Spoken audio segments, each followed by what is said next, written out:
Hello everyone, welcome to Biomitra. आज की video में मैं आपको पढ़ाऊंगी structure of eukaryotic sales.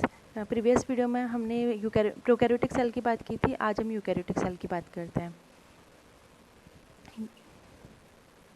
Eukaryotic cell में कौन कौन से ऑर्गेनिजम्स में यूकैरियोटिक सेल होती है। यदि हम ऑर्गेनिजम्स की बात करें तो प्रोटिस्ट लाइक अमीबा है, ये यूकैरियोटिक सेल होती है। जितने भी फंगस हैं, जितने भी एल्गी है, प्लांट्स हैं, एनिमल्स इंक्लूडिंग ह्यूमन बींग, सबके अंदर यूकैरियोटिक सेल होती है। यूकैरियोटिक ऑर्गेनिजम्स यूनिसेलुलर भी हो सकते हैं और मल्टी सेलुलर भी हो सकते हैं। यूनिसेलुलर के लिए एग्जांपल मैंने भी अमीबा नाम लिया था। अमीबा यूनिसेलुलर यूकैरियोट होते हैं। ओके, इसकी स्ट्रक्चर की बात करते हैं। तो यहाँ सबसे पहले बात आती है आउटर कवरिंग की। आउटर कवरिंग में यूकैरियोटिक सेल में सेल वॉल प्रेजेंट हो भी सकती है और नहीं भी हो सकती। यदि प्रेजेंट होती है तो बहुत सिंपल तरह की होती है, केमिकली बहुत सिंपल होती है। लाइक एल्गी में और प्लांट्स में सेल वॉल सेलुलोज की बनी होती है, फंगस में सेल वॉल काइटिन की बनी होती है। प्रोकैरियोटिक सेल वॉल बहुत कॉम्प्लेक्स होती है, यूकैरियोटिक सेल वॉल सिंपल होती है। एनिमल सेल में सेल वॉल नहीं होती। ओके, एनिमल सेल में आउटर मोस्ट कवरिंग होगी सेल मेम्ब्रेन। सेल वॉल का फंक्शन क्या होता है? सेल को शेप प्रोवाइड करना या फिर सेल को प्रोटेक्शन देना। अब जिसमें आउटर कवरिंग सेल वॉल है उसमें सेल वॉल प्रोटेक्शन देगी, जिसमें सेल मेम्ब्रेन है उसमें सेल मेम्ब्रेन प्रोटेक्शन देगी।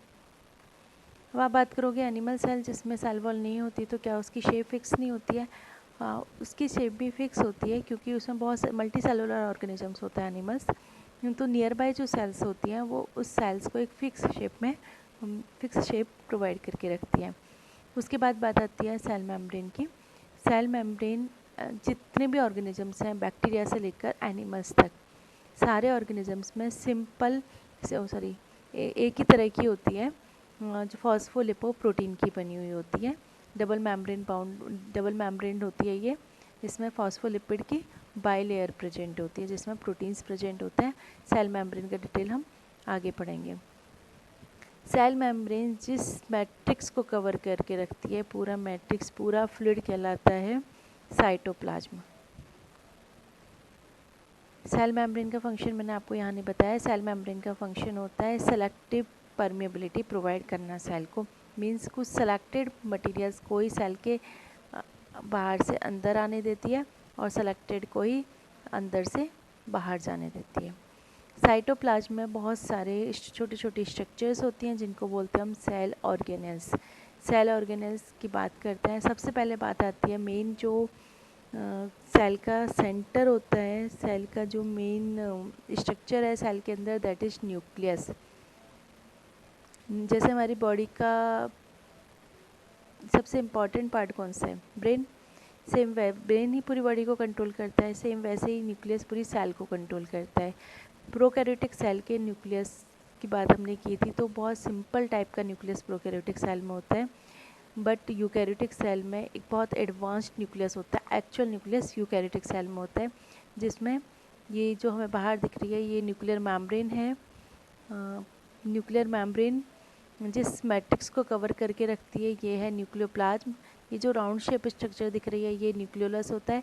और इसके अलावा क्रोमेटिन फाइबर्स भी होते हैं जो हमें इस स्ट्रक्चर में नहीं दिख रहे। क्रोमेटिन फाइबर्स ओनली डिवीजन के टाइम पर विजिबल होते हैं।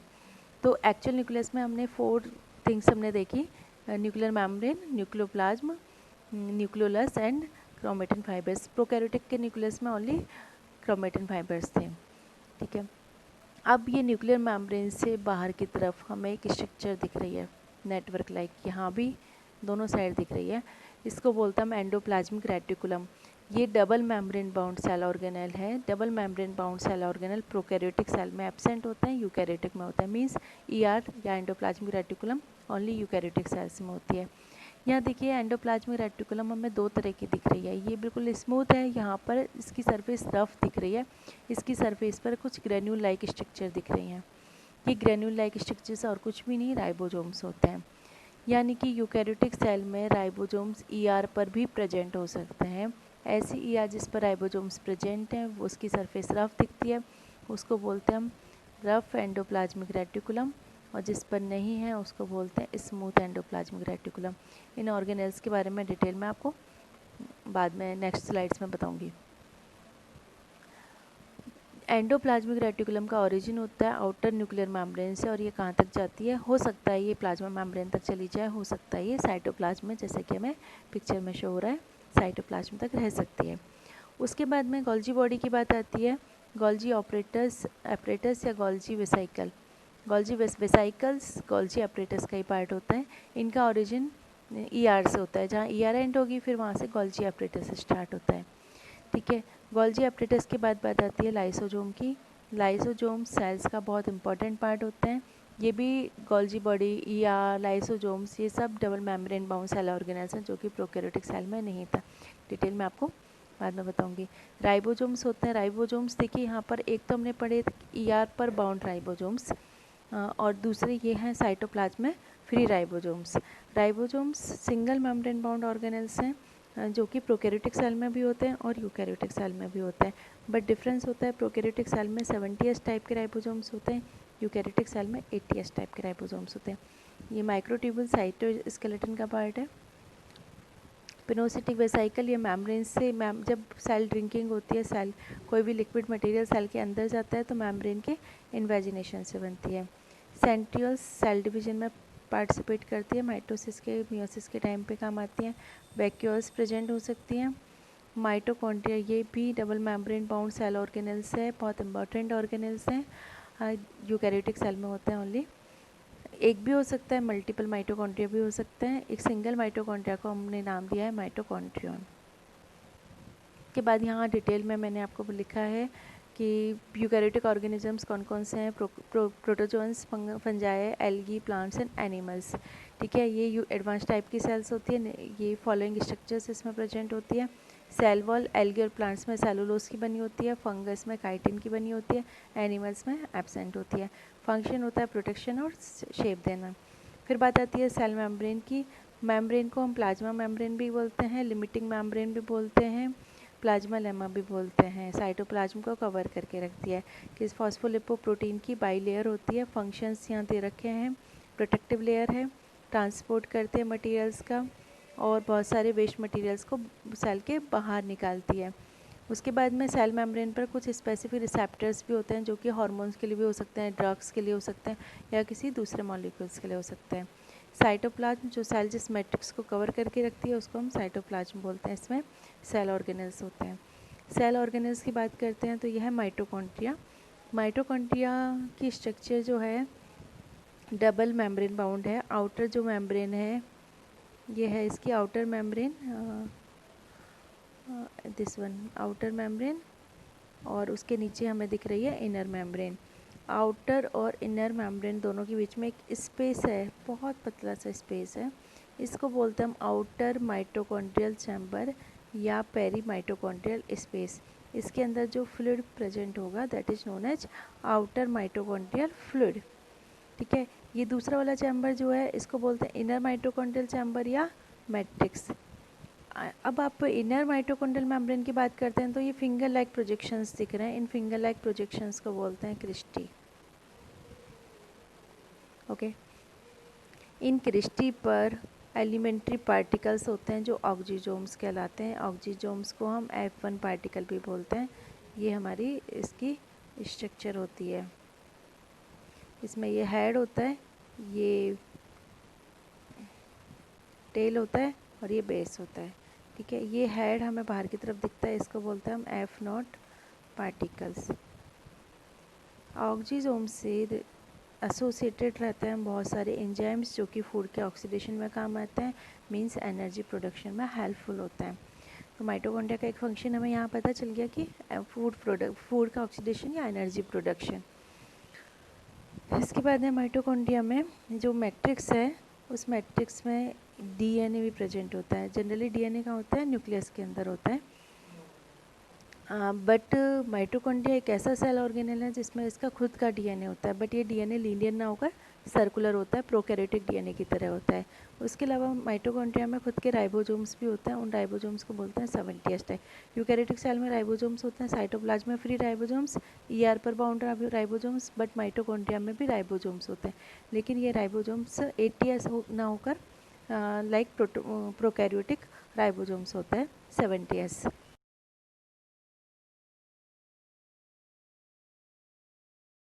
आरएनए भी यहाँ पे प्रेजेंट हो सकता है, और राइबोसोम्स हैं तो प्रोटीन भी माइटोकॉन्ड्रिया खुद से बना सकते हैं।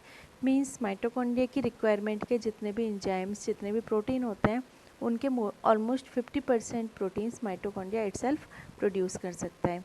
इसीलिए माइटोकॉन्ड्रिया को बोलते हैं सेमी ऑटोनोमस सेल ऑर्गेनेल्स। बहुत इंपॉर्टेंट है, why it is known as semi-autonomous cell organelles, because mitochondria have DNA and ribosomes itself, so it can produce more than 50% enzymes of its requirement, so it is known as semi-autonomous cell organelle.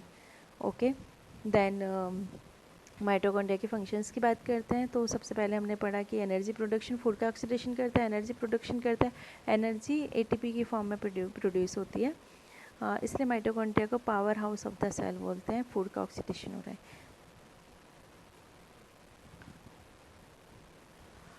Prokaryotic cell में mitochondria नहीं था, तो वहाँ पर ये function करते थे मीजोसोम्स। Endoplasmic reticulum, इसका ओरिजिन होता है आउटर न्यूक्लियर मेम्ब्रेन से, और पूरा कनेक्टिंग ट्यूब्यूल्स होती हैं इसमें। थ्री टाइप्स की स्ट्रक्चर्स इसमें प्रेजेंट होती हैं। This is cisternae, tubules and vesicles. Cisternae, these are tubules, and vesicles are like this. This is the mitochondria.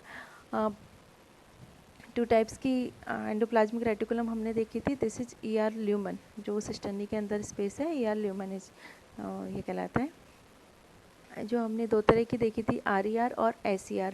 पर राइबोसोम्स हैं, राइबोसोम्स का फंक्शन हमें पता है प्रोटीन सिंथेसिस, मीन्स RER भी प्रोटीन सिंथेसिस करती है, और वो प्रोटीन्स इसकी ल्यूमन में स्टोर्ड होते हैं।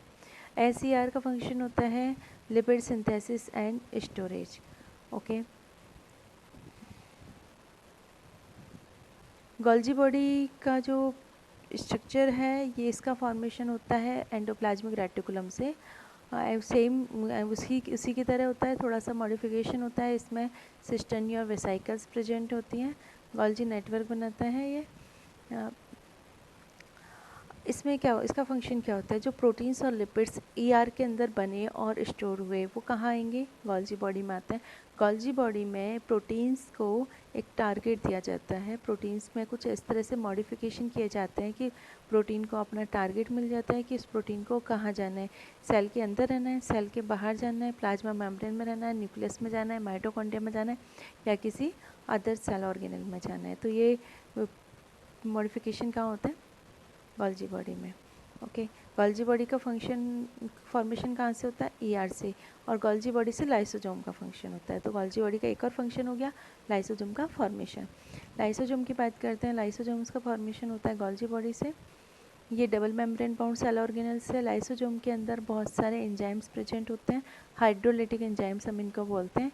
ये हाइड्रोलिटिक एंजाइम्स क्या करते हैं, सेल है कोई भी, सेल के अंदर मेटाबॉलिज्म होता है, बहुत सारे टॉक्सिन्स बनते हैं, वेस्ट प्रोडक्ट बनते हैं, ये टॉक्सिन्स इसके अंदर आ जाते हैं, और जो हाइड्रोलिटिक एंजाइम्स हैं इन वेस्ट मटेरियल्स को, टॉक्सिन्स को डिस्ट्रॉय कर सकते हैं।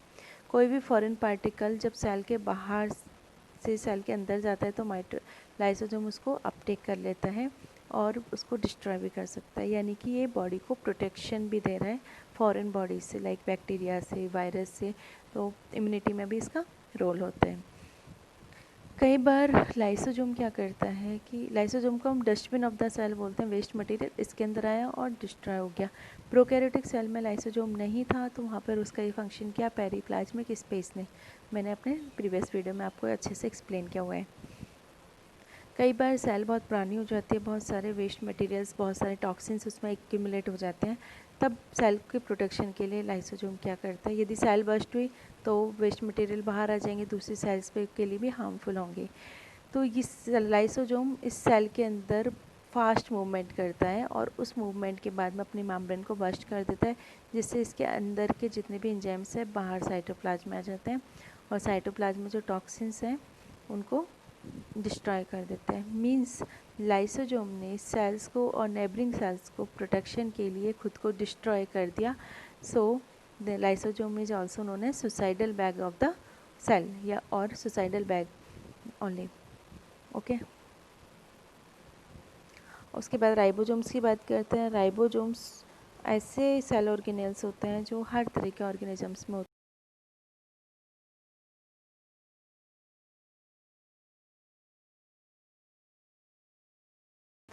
इसका मतलब मैं वापस से रिपीट कर रही हूँ, स्वेदबर्ग यूनिट जिन्होंने इसके बारे में बताया था, और सेडिमेंटेशन यूनिट यानी कि सेडिमेंटेशन के बेसिस पर इनको हमने नाम दिया था।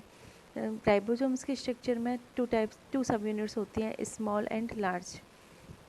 Okay, this is the complete ribosomes, this is large सब यूनिट, दिस इज स्मॉल सब यूनिट। 70S टाइप की बात करते हैं, यानी कि प्रोकैरियोटिक राइबोसोम्स की हमने बात की थी, तो स्मॉल सब यूनिट 30S होती है, लार्ज सब यूनिट 50S होती है। यूकैरियोटिक राइबोसोम्स में टोटल 80S होता है, स्मॉल सब यूनिट 40S होती है और लार्ज सब यूनिट 60S होती है। Function of ribosomes is protein synthesis, so ribosomes are also known as protein factory. Nucleus is the very important part of the cell. It is just like brain of the body. Okay, in the true nucleus or in the eukaryotic nucleus, following structures are present. First, nuclear membrane. Nuclear membrane is made up of two layers, outer nuclear membrane and inner nuclear membrane. Between these two, perinuclear space is present. Okay, and there are some gaps where nuclear membrane is absent. These gaps are known as nuclear pores. Nuclear pores help in exchange of material between cytoplasm and nucleoplasm.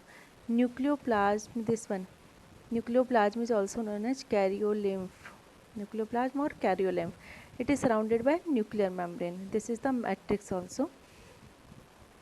In karyolymph there is one nucleolus.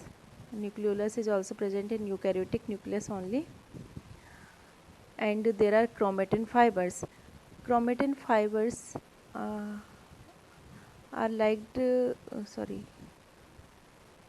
chromatin fibers are made up of DNA. These are shown as chromosomes during cell division. यहाँ पर हमें दो तरह से हम chromatin fibers दिख रहे हैं. At some places it is dense and at some places it is very light. Light chromatin fibers को हम बोलते हैं यूक्रोमेटिन और डार्क को बोलते हैं हम हेटेरोक्रोमेटिन. यहाँ पर एक और स्ट्रक्चर हमें दिख रही है, कैरियोजोम. कैरियोजोम एक यहाँ शो हमने किया हुआ है. कई बार न्यूक्लियोलस के साथ इसका कन्फ्यूजन होता है, बट न्यूक्लियोलस अलग होता है. कैरियोजोम्स तो माइटोटिक डिवीजन के टाइम पे बनती है और oogenesis से एसोसिएटेड होती है. न्यूक्लियस का फंक्शन यहाँ डिटेल मैंने बताया हुआ है. न्यूक्लियर मेम्ब्रेन क्या है, न्यूक्लियोप्लाज्म क्या है, न्यूक्लियोलस क्या है, क्रोमेटिन फाइबर्स क्या है. फंक्शंस की बात करते हैं न्यूक्लियस के, तो जेनेटिक मटेरियल प्रेजेंट होता है, यानी कि इनहेरिटेंस न्यूक्लियस की वजह से होता है. डीएनए का रेप्लिकेशन न्यूक्लियस में होता है. डीएनए टू आरएनए बनना है, यानी कि ट्रांसक्रिप्शन का जो प्रोसेस होता है वो भी न्यूक्लियस में होता है. Thank you for watching the video.